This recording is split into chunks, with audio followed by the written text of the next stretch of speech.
What's up guys, I'm Nico of CAMCRUNCH, and in this video I'm going to sort of recommend 3 different accessories that I've bought for my Fuji X-E1 ever since I bought it around 3 weeks ago. Not ever since I bought it, but I bought them eventually. And these 3 things have really helped improve my shooting experience with the X-E1. They're not too expensive, and you know, they're really good value because they really will help improve your shooting experience with the X-E1. Now, one problem I had with the X-E1 at first was I was using this Transcend 16 gig SD card, which is a class 10, but what you guys have to know is that class 10 cards aren't built all equally. The class 10 is a minimum specification, and they can go faster, and sometimes that faster speed benefits you. I think this is a 20 to 20, I think it's 15 to 20, somewhere around there, megabytes per second transfer speed.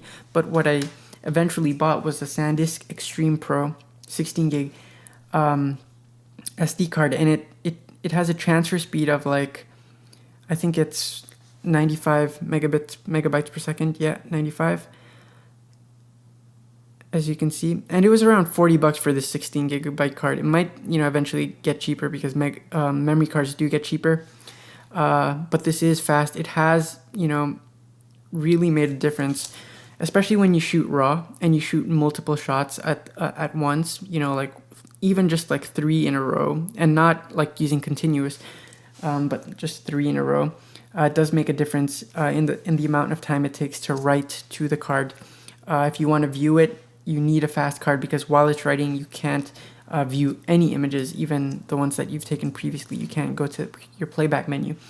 So that's one thing that I've really found to be a really good investment. And again, I'll show you the 2 cards. Here's the older 16 gigabyte card, and here's the new one. So yeah, those 2 have really you know, helped my shooting experience. It's just a lot faster.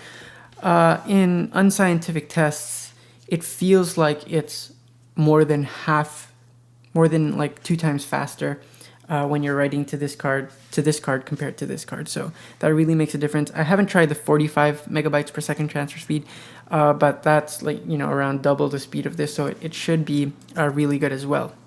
Now, the second accessory that I bought were spare batteries, and these aren't original Fujifilm batteries. These are actually third-party, and I got them for like $8 or $9 each off of Amazon. They're like off-brand ones, and they actually have a higher capacity than the Fuji ones themselves. So I've been using them. I've just been switching them out.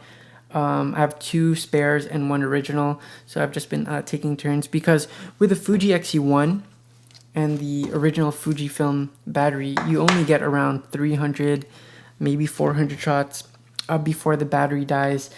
That also depends on the settings that you use, whether you use power saver settings and all that good stuff.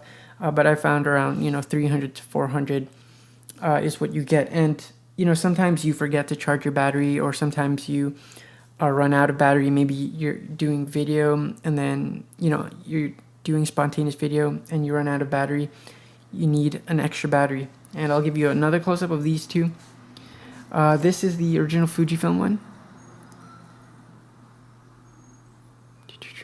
and this is the third-party one. This is actually the back of the third party. The front, where it usually says Fujifilm, is actually blank. But you know, it's like $8 to $9 on Amazon. You can get better deals if you get them like 2 in 1 pack, or 2 with the charger, stuff like that. When I bought these, it actually came with like screen protectors for the Fuji X-E1, or for any camera actually. You just cut them out, but I haven't used those yet. Now, the third and last accessory that I bought was this, and this is the BlackRapid Metro camera strap, and I think this is one of their newer ones. It's called Metro because it's got a slimmer form factor, you know, for the city goer and that kind of stuff. Those kind of, you know, like street photographers and stuff, I guess. It's not too big, and the shape isn't, yeah, it's not as big as the regular BlackRapid straps, not even close to the BlackRapid Sport or anything like that.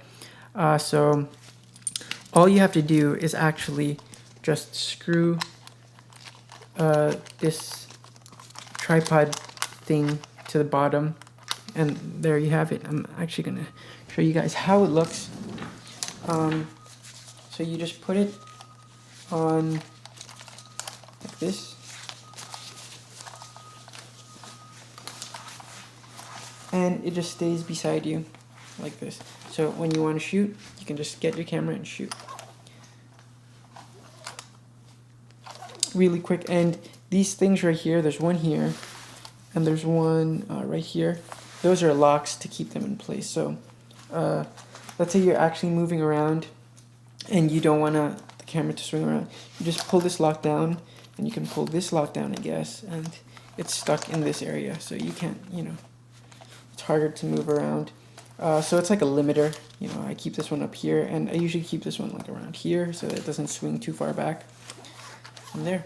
This was around 40 bucks, but I do enjoy it. I was contemplating between this and a leather strap, but I ended up with this one, and it actually works with my Leica. It even holds the 5D with the 50mm. I haven't tried it with the heavier lenses, but it does work with the 50mm, so that's good. So the three things that I do recommend for your Fuji X-E1 are, again, the SD card, faster SD card. This is a Sandisk Extreme Pro 16 gig.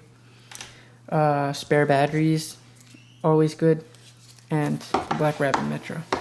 I'm Nico of CAMCRUNCH, and I'll see you guys in the next video. Peace.